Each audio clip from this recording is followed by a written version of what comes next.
ان المساجد للہ فلا تدعوا مع اللہ احد. اب دیکھیے ہمارے یہ فرشتے یہاں بیٹھے ہیں نا, ہم کہہ سکتے ذرا بھائی میرا یہ کام کر دینا, نہیں کہہ سکتے. جبرائیل کو پکار سکتے ہیں, جبرائیل ذرا میرا یہ کام کر دے. وہ عالم غیب کی شے ہے. کسی ولی اللہ کی روح اس کو پکار کر کہنا کہ میری یہ مشکل دور کر دے, نہیں. اللہ سے کہے, اللہ کو پکارے, اللہ جس کے ذریعے سے چاہے آپ کی ضرورت پوری کرتے. اسی میں کہوں گا کہ شاہ ولی اللہ دہلوی نے ایک بات کہی ہے, اگرچہ مجھے اس کی کوئی دلیل اپنے طور پر انڈیپینڈنٹلی کتاب و سنت میں نہیں ملی ہے, لیکن شاہ صاحب کا ایک مقام مرتبہ ہے جو میری نگاہ میں بہت بلند ہے. میرے نزدیک دو عظیم شخصیتیں عالم اسلام کی, امام ابن تیمیہ اور امام غزالی کو جمع کرے تو شاہ ولی اللہ بنتے ہیں.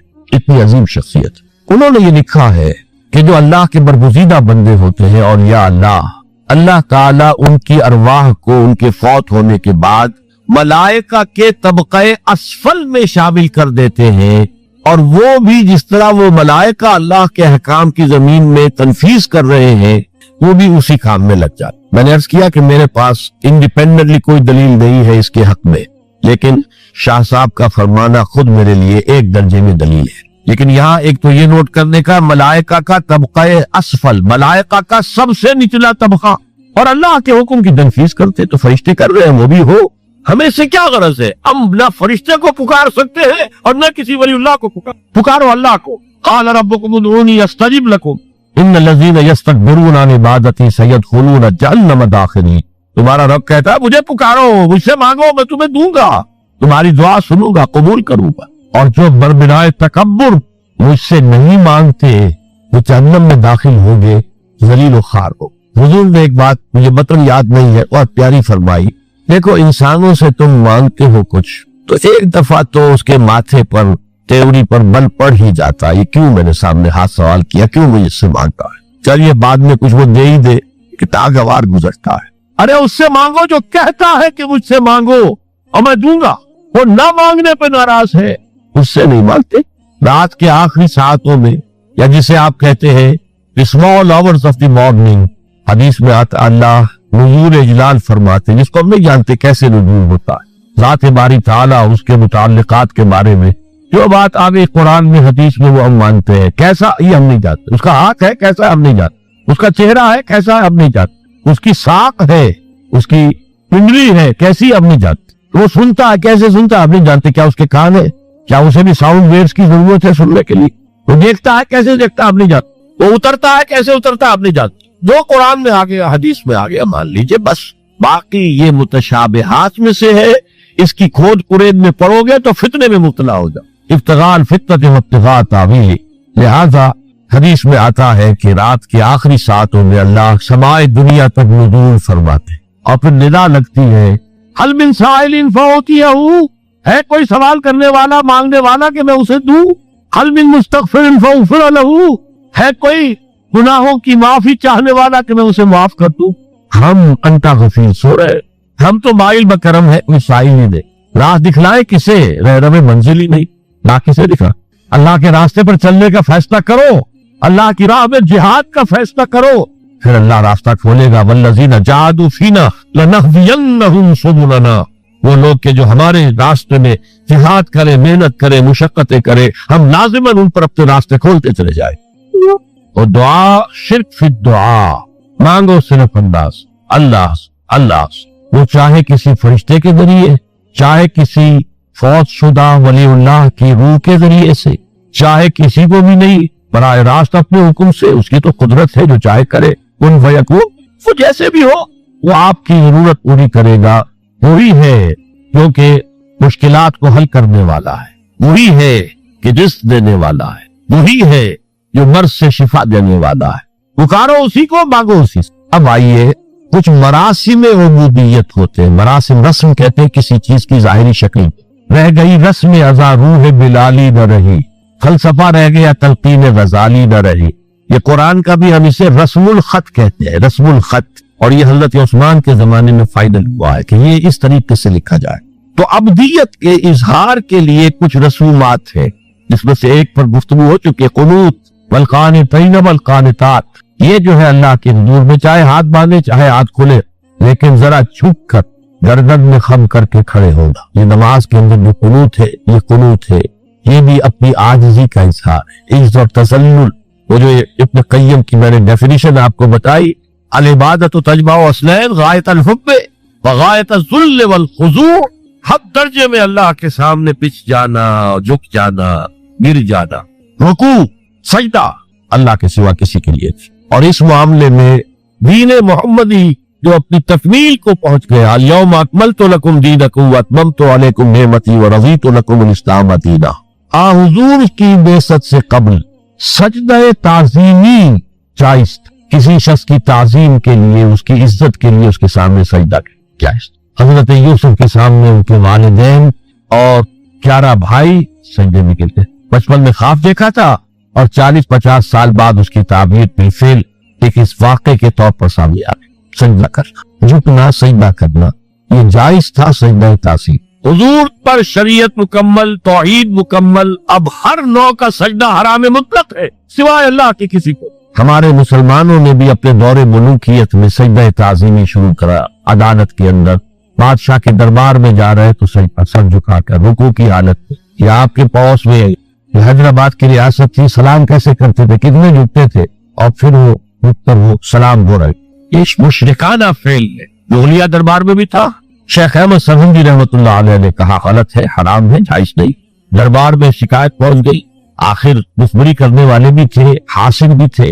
وَمِن شَرِّ حَاسِدٍ إِذَا حَسَدَ، طلبی ہو گئی، بلایا گیا دربار میں حاضری، اور ایسا اہتمام کیا گیا کہ جب حضرت مجدد آگے آئے بادشاہ تک جانے کے لیے تو درمیان میں دیوار سہائی کر کے اس میں کھڑکی کھول دی کہ اس میں سے جھک کر گزریں گے نا تو رکوع کسی درجے میں تو ہو جائے گا. رکوع بھی سجدے ہی کی ایک شکل ہے، سجدے کا ہاف کہہ لیجئے. لیکن یہ کہ جب آیات سجدہ آتی ہے قرآن مجید میں، وہ عام نمازوں میں دیکھتا ہوں کہ وہ آیات سجدہ والی آیات پڑھی دی جاتی، حالانکہ ان کی خاص کیفیت ہے. تراویح میں تو پڑھی جاتی ہے لیکن پہلے بتا دیتے ہیں کہ یہ دوسری رکعت میں یا پہلی رکعت میں سجدہ آ رہا ہے تو لوگ تیار ہوتے ہیں. رکوع بھی اگر فوراً ہو جائے آیت سجدہ کے بعد تو اس سے بھی اس سجدے کا حق ادا ہو جاتا. بہرحال حضرت شیخ مجدد رحمۃ اللہ علیہ دربار میں آئے تو اس کھڑکی میں سے پہلے پاؤں گزارے، پھر اکڑ سر نکالا، پھر جیل میں ڈال دیے گئے، کوئی پرواہ نہیں. حاضر ہوا میں شیخ مجدد کی لحد پر، وہ خاک کے ہے زیر فلک مطلع انوار، گردن نہ جھکی جس کی جہانگیر کے آگے، جس کی نفس گرم سے ہے گرمی احرار. وہ ہند میں سرمایہ ملت کا نگہباں، اللہ نے بر وقت کیا اس کو خبردار. دین الہی، دین محمدی کے خاتمے کا اعلان تھا. اب بڑے بڑے مولویوں نے یہ اکبر کو سبق پڑھایا تھا، بڑے مولوی، درباری مولوی، انہوں نے سبق پڑھایا تھا. اللہ کا ایک دن 1000 برس کا ہوتا ہے اور اللہ کا ہر معاملہ 1000 سال تک ہوتا ہے. اب 1000 سال ہو گیا محمد کی رسالت کو، ان کی رسالت کا دور ختم صلی اللہ علیہ وسلم. اب دوسرا 1000 سال، اسی لیے الف ثانی کہتے ہیں، الف ہزار کو کہتے ہیں الف ثانی. یہ دوسرا 1000واں سال جو شروع ہو گیا ہے، اس میں ایک نئے دین کی ضرورت ہے. وہ دین اکبری ہے، دین الہی ہے. اور دین الہی کیا تھا؟ یہ بہت بڑی سیاسی تدبیر تھی، اصل میں بہت بڑی سیاسی تدبیر، اور اس کا ظہور بعد میں بھی ہوا ہے ہندوستان کی سرزمین میں. وہ یہ کہ ہندوستان کی ترقی میں جو چیز سب سے بڑی رکاوٹ ہے وہ مذہبی اختلافات. لہذا ایسا کرو سارے مذاہب جو ہیں اسے ہاون دستے میں ڈالو، کوٹ کوٹ کے چورا چورا کر کے بناؤ صفوف، اور یہ مذہب سب کا ہو جائے تو مذہبی اختلافات ختم ہو جائے. دوسری بات ان کی سمجھ میں یہ آ گئی کہ اصل میں اختلاف رسالت اور شریعت کی بنیاد پر ہوتے ہیں. لہذا دین الہی، بس خدا کو مانو، بس رسالت وغیرہ کو چھوڑو. خدا تو سب کا رب ہے، اسے آپ پرماتما کہہ لے، مہادیو کہہ لے، جو چاہے کہہ لے، اللہ کہہ لے، رام کہہ لے، قُلِ اللَّهُ الرحمن ایما تدعوا فلہ الاسماء الحسنی. قرآن کہتا ہے تم اللہ کہہ کر پکار لو یا رحمان کہہ کر پکار لو، جس کو بھی تم پکار رہے ہو یہ جان لو کہ تمام اچھے نام اسی کے. یہ فلسفہ تھا بہت گہرا. وہ جاہل تھا، ان پڑھ تھا، لیکن بہت بڑا سیاستدان تھا اکبر، اس میں کوئی شک نہیں. لیکن یہ کہ اگر ایک حکومت، اور جو سب سے بڑا مغل اعظم جس کو کہتے ہیں، اس کے زمانے میں مسلمانان ہند جو ہے سیاسی اعتبار سے اپنے عروج پر تھے، لیکن دینی اعتبار سے پاتال کا معاملہ آ گیا. دین محمدی ختم. 1000 سال کا ایک دن ہے تو وہ ختم ہو چکا. اللہ نے اٹھایا مجدد الفسانی رحمت اللہ علیہ اور ان کی درویشانہ مسائی کے ذریعے سے. اب دیکھیے اس زمانے میں تصوف کے ذریعے سے سب سے بڑا شرک آ رہا تھا.